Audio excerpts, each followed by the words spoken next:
Today, I'd like to talk about a different paradigm from which it's possible we could live from.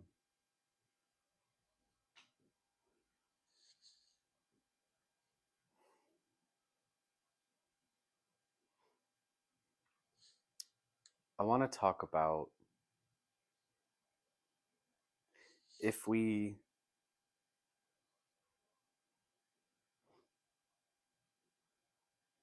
were to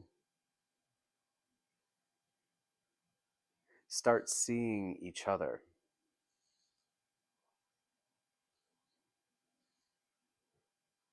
as if we are one, truly, not just in idea or concept, but when I look at you, I see God in form. I see love in form, a brother, a sister, a fellow child of God. Because if there's only one source of existence, and that source only has itself to create with,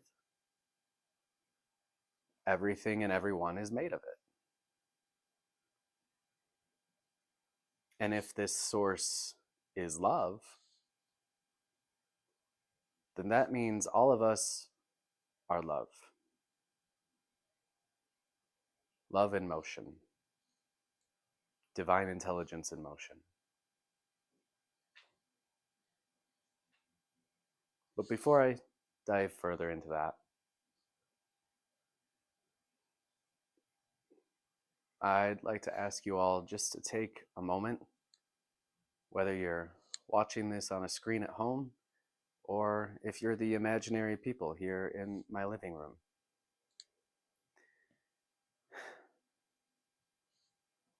Let's all just take a deep breath, take a few of them,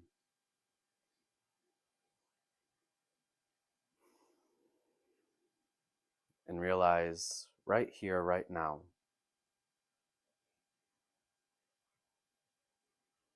I am you in another form. You are me in another form. All the people around you are safe, loving beings of unconditional love. Just for a moment, let's pretend we're not humans with a bunch of trauma and pain and presumptions and assumptions and expectations and all these things. Let's just pretend for a moment that we're just beings of love and we know it right here, right now. How comfortable would we be just sitting next to each other, where you don't have to be anything? You can just be. You don't have to think anything. You can just be. And it's okay. There are zero expectations of you. You're just a beautiful child of light in eternity.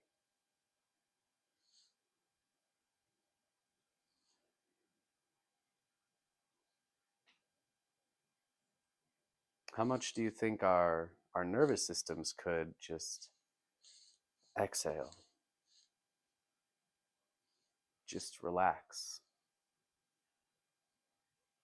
Just know it's perfectly safe here in every way. Physically, emotionally, mentally. It's just safe for you to be here. No one's going to attack you. There's no threat to your survival. There's no obligations or responsibilities. There's just being here. And that's enough.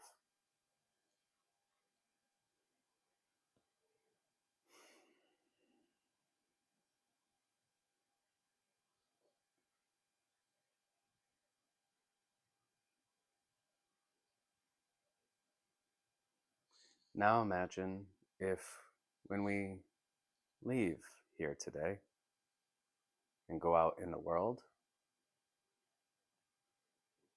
what if we had that same level of safety inside of us? Where it doesn't matter if your hair is perfect, it doesn't matter exactly what you're wearing, it doesn't matter if you're happy or sad or upset in some way. You're allowed to just be as you are.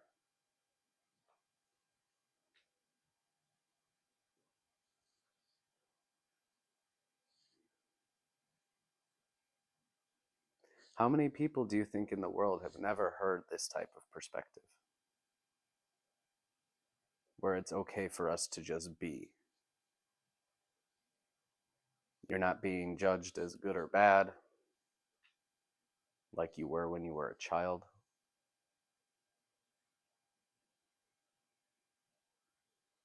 You're not expected to work a certain amount of hours in order to be worthy of survival. You're not expected to know a bunch of stuff, and if you don't know them, you're not smart or intelligent or anything like that. Your intelligence isn't in question.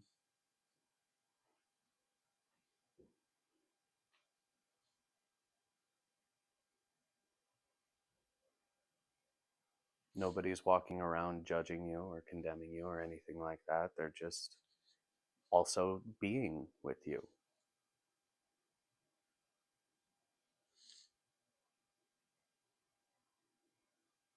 How many people do you think have ever heard a perspective like that?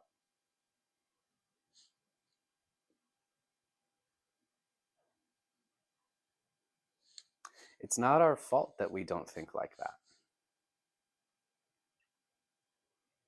Think about the way that the world perceived God and each other a couple thousand years ago.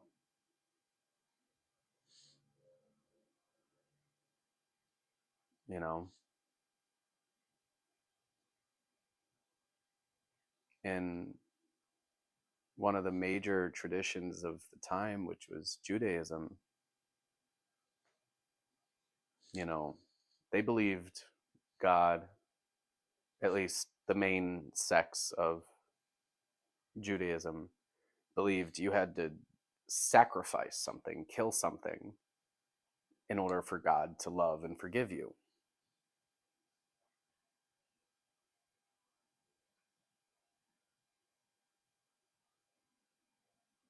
And do you think it's loving for the source of all existence to create a species and then demand, kill something so that I can forgive you and love you? Does that sound pleasant? Does that sound like a loving God? To us, it's obvious. No, that's kind of ridiculous. But back in those times, it seemed normal. And to think, if that society, those people, viewed God as this harsh, condemning, judgmental God who strikes down the law and demands blood sacrifice to forgive people, to love people who he created, how do you think they viewed themselves? How do you think they viewed each other? Do you think they ever just felt safe to just be?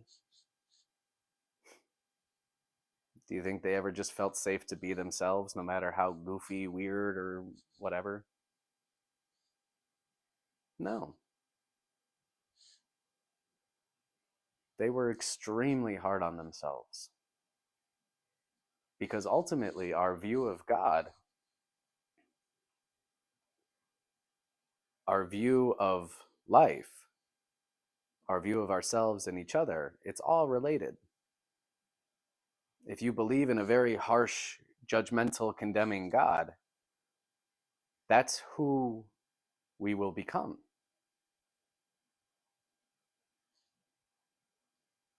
And that's who they were at that time.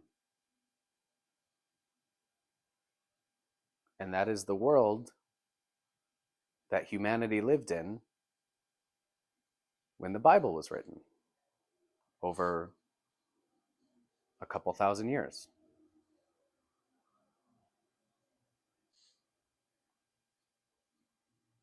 Now, as we look throughout history and we start to see changes, new saints, new prophets,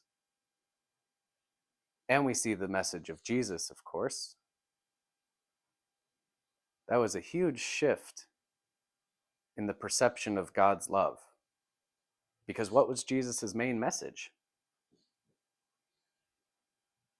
Jesus' main message was unconditional love and forgiveness.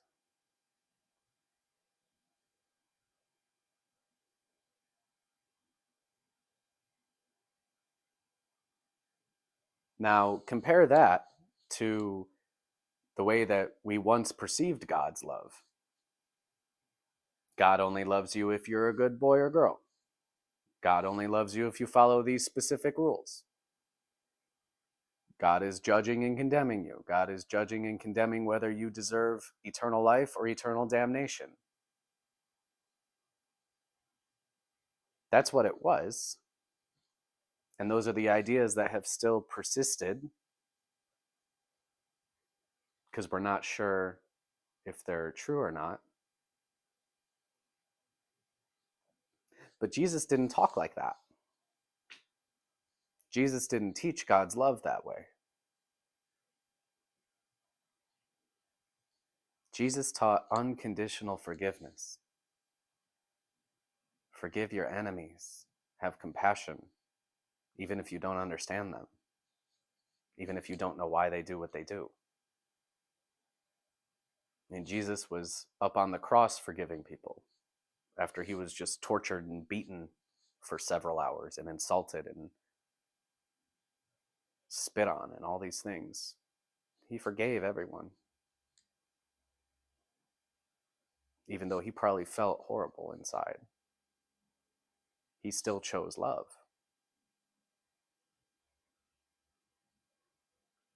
And if that's not a sign of God's love, I don't know what is.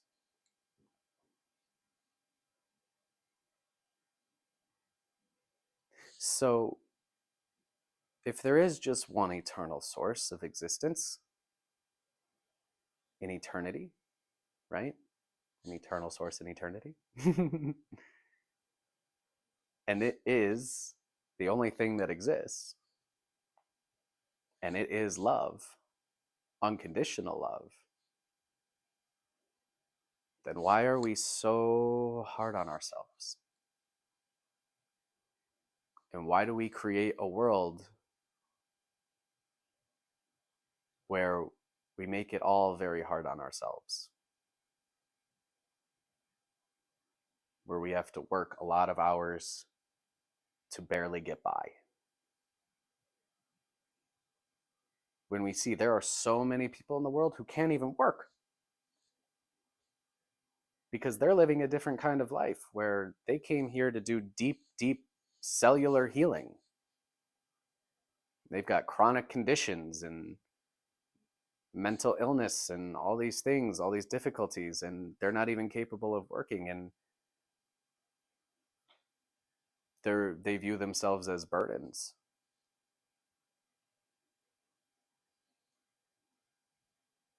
And a lot of the world views them as burdens because they're not producing and working and making money, as if producing things and making more money is somehow the key to happiness or the key to well-being or the key to being successful or whatever.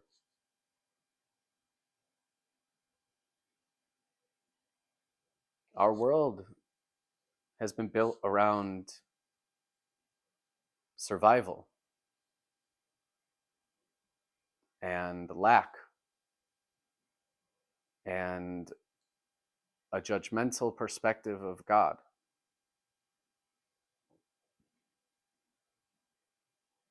And that's why we see the world that we do today. That's why we see a world where people don't ever seem to have enough.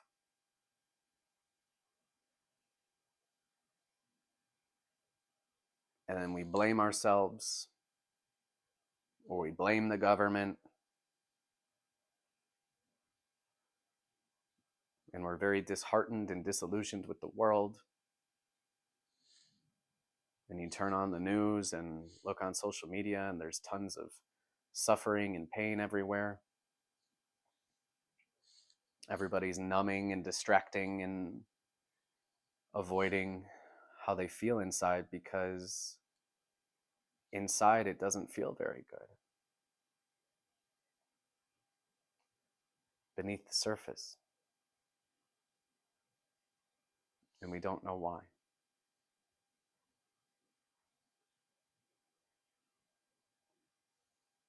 And it's not that we couldn't know why. It's that so many of us are just overworked and stressed to the point where we can't even think clearly. And some of our jobs are so demanding and so complex and so complicated, with so many rules and regulations and systems and things you have to memorize and all this stuff, that we don't even have time to ponder, what kind of world have we created? Because from what I can see, we've created a very sick world, in the sense that everybody is kind of sick all the time, whether mentally or physically. So many people are walking around with unprocessed grief and emotions and all these things because they don't even have time to do it. And they're afraid if they start to actually feel what's going on there, they're going to fall apart, and then so will everything else in their life.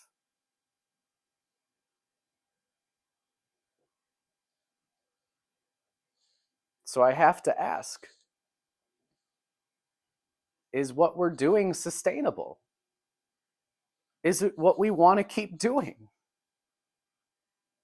Because the political leaders are just arguing about the same things year after year after year after year, and nothing ever really changes. Doesn't matter who's the president, doesn't matter who's in office. It doesn't really change. Certain things might shift a little bit, but it mostly just, look at the world. It pretty much just stays the same.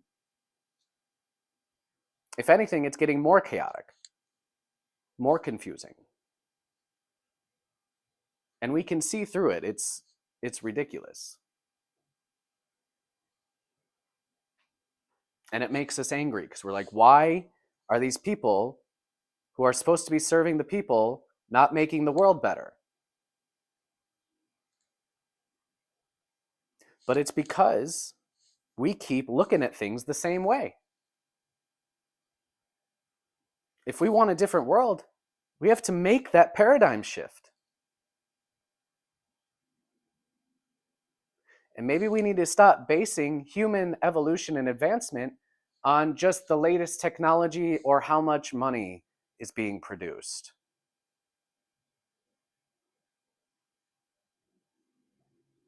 Maybe human advancement is about how we love each other, how we take care of each other, how we support each other. So if God, this divine, infinite, compassionate, gentle, soft, unconditional love, was down here on earth, walking around,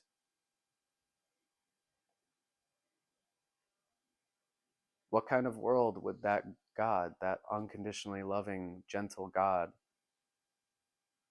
wish to see and advocate for?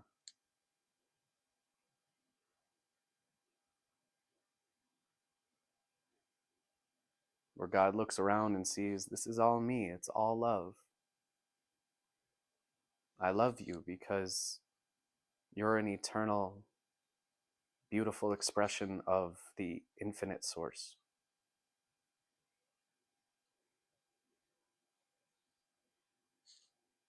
I love you because you're an infinite, beautiful expression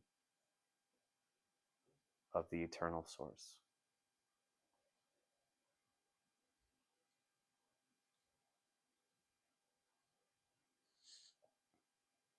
Our world does not lack for resources.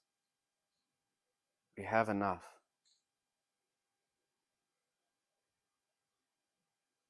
Our issue is we keep thinking that in order to receive the resources we need, to distribute the resources we need,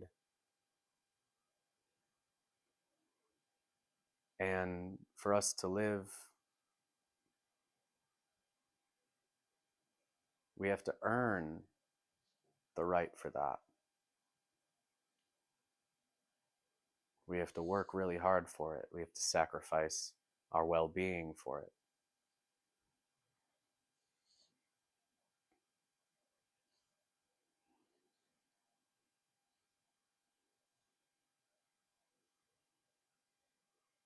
But what if we didn't have to?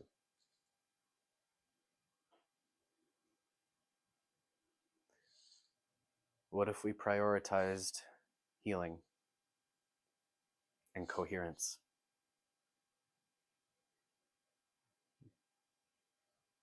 What if we created healing communities all across the country, all across the world, where people could go, where they don't have to pay bills anymore, where they can go and they can let their bodies recover and recuperate from years of living in survival, thinking that that's just normal life?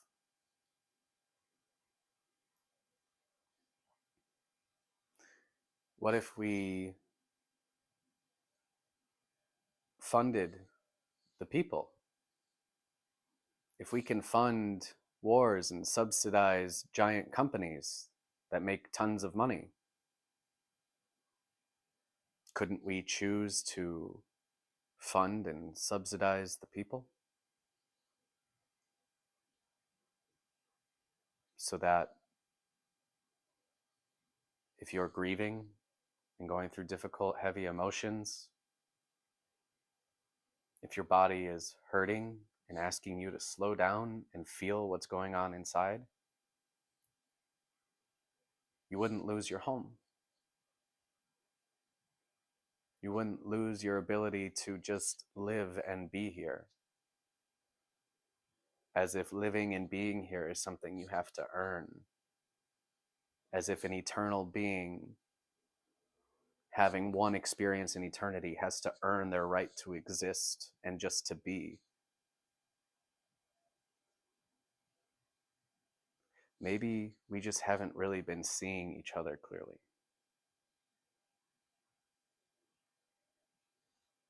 Maybe we just haven't realized that this is all God in form. All of life is sacred. All of life is holy, but it's our free will choice whether we choose to see that and act upon it or not.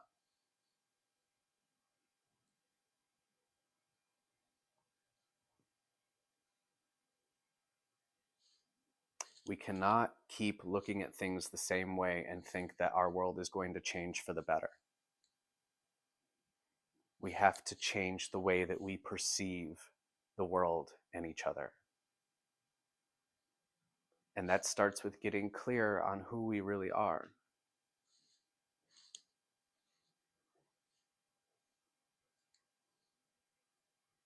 And we are one family. And some of us are really hurt and have forgotten love. And those are the people who need to see more love in the world so that they can start to heal their perception of themselves and everyone else. We can't keep basing all of our decisions off of fear and survival. We need to start basing our decisions on love and compassion.